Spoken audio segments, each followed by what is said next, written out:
You would think that a country which experienced the horrors of apartheid like South Africa would be a little bit more knowledgeable about what genocide is.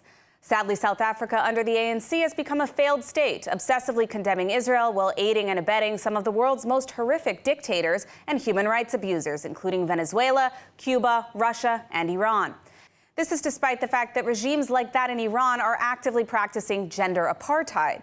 The Islamic Republic's values fundamentally contradict the South African Constitution.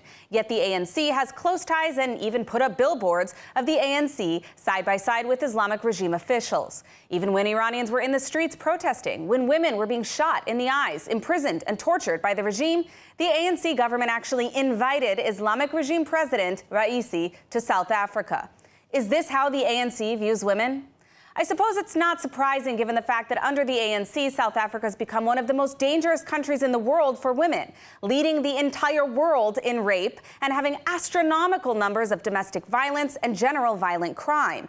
But while the ANC is busy smearing Israel, they're failing their own people. They can't keep the lights on in the country with daily nationwide rolling blackouts. They have a life expectancy that's lower than Palestinians. They have been dubbed the headquarters for terrorist financing for Africa, which resulted in the country being graylisted for failure to adhere to terror finance laws. They have a Hamas office in Cape Town, have repeatedly welcomed Hamas terrorists, and use South African tax dollars to fund the PLO embassy in South Africa.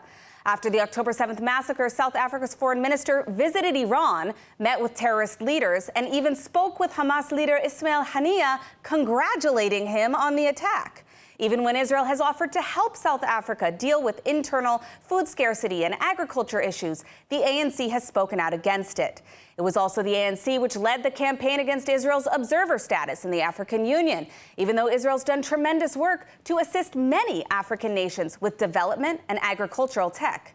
Now, instead of condemning Hamas for sexual violence, torture, murder, and kidnapping, all in accordance with the genocidal Hamas charter, South Africa's ANC is accusing Israel of genocide? The South African government's obsession with Israel and support for terror is pure self-sabotage. It's a violation of the South African Constitution itself, and the ANC's extremism has turned a democratic nation into a supporter of dictatorships. South African people deserve better. This is anti-Semitic hypocrisy, and it should be universally condemned.